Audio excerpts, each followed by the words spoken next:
Welcome back. ہم بات کر رہے ہیں احتساب کی، اکراس دا بورڈ اکاؤنٹیبلٹی کی.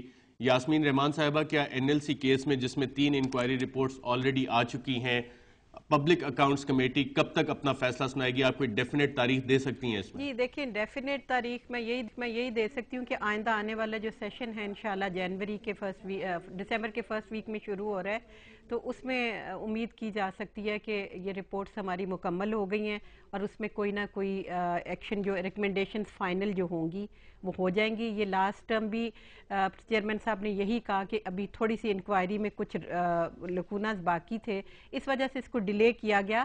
میں سمجھتی ہوں کہ اگر آپ لوگ بے شک ڈفرینس آف اوپینین کریں وہ آپ کی اپنی مرضی ہے، but I would still say کہ یہ پارلیمان کی کمیٹی، پبلک اکاؤنٹس کمیٹی کے سٹینڈ لینے پہ یہ اتنا پریشر آیا کہ ڈپارٹمنٹس جو ہیں، چاہے وہ ڈیفینس ہے یا سیولین ڈپارٹمنٹس ہیں، وہ اپنا کام یا اپنے میٹنگز تو ویسے بھی ہوتی رہتی ہیں اور 2 سال بعد ان کو شاید خیال آیا، کیونکہ جیسے آپ نے کہا دسمبر میں اس پہ فائنل ڈیسیژن ہونا تھا. رؤف کلاسرا صاحب، اس کیس میں پبلک اکاؤنٹس کمیٹی کا جو کردار تھا، کیا ان جرنیلوں کو یہاں پہ بلانا چاہیے تھا اور ابھی تک کیا بلائے گئے؟ اگر نہیں بلائے گئے تو کیوں نہیں بلائے گئے؟ اس میں جو میرا خیال مس کیریج آف جسٹس ہو رہا ہے، اب تک تو ہم ایک سائڈ کی بات کر رہے ہیں.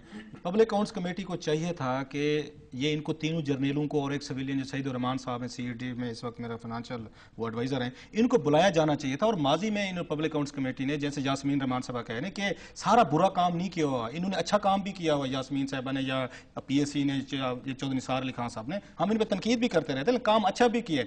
اس میں جو لیپس ہوا سب سے بڑا کہ 22 جنوری کو 2010 کو آپ کو آ کے یہ رپورٹ آپ کو سبمٹ ہو رہی ہے. آج ہم بیٹھے نومبر کے آخر میں، آپ نے ایک دفعہ بھی اس پہ اب تک کوئی میٹنگ کال نہیں کی، نمبر 1. اور موسٹ امپورٹنٹلی میں سمجھتا ہوں، جیسے آپ فارمر فیڈرل سیکریٹریز کو بلاتے رہتے ہیں، آپ ان تینوں جرنیلوں کو بلایا جانا چاہیے تھا بیفور پی ایس سی. اور اس کی پریسیڈنٹ موجود ہیں کہ ایون سرونگ جرنل بھی پیش ہوتے رہتے. ان کو چاہیے تھا یہ ان تینوں کو بلاتے، بلکہ ساتھ میں سویلین کو بلاتے اور اسی رپورٹ کی روشنی میں کاؤنٹر کراس کوشچننگ کیے جاتے تاکہ ان کا پوائنٹ آف ویو تو سامنے آئے. اب ہو یہ رہا ہے، اس بھی رپورٹ میں جو فالٹ میں سمجھتا ہوں کہ اب تک ان 3 جرنیلوں کا ہمارے سامنے کوئی پوائنٹ آف ویو نہیں ہے. ان کو نہیں بلایا گیا، ان کو بلایا جانا چاہیے تھا، میرا خیال ہے. لازم ہے ہم بھی دیکھیں گے، کیا ہم دیکھیں گے؟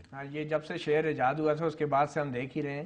یہ خواجہ آصف صاحب جو عوام کو ٹرک کی بتی کے پیچھے لگا لینا کہ میں نے طاقت کی گولی کھا لی ہے، اب انتظار کریں، مجھ میں طاقت پڑے گی تو میں یہ کر دوں گا، وہ کر دوں گا. P M L N, Pakistan Peoples Party, یہ ساری جماعتیں ٹاپ لیول پہ جتنے کے سابق جرنیل رہے ہیں وہ بھی کھاتے رہے ہیں، سیاسی جماعتیں بھی کھاتے رہے ہیں. یہ ایک دوسرے کا کیا احتساب کریں گے جب تک منسٹری آف ڈیفینس انیشیٹو نہیں لیتی؟ ہمارے ڈیفینس منسٹر کو شام 7 بجے کے بعد تو پتہ ہی نہیں ہوتا ان کی فوج کہاں ہے.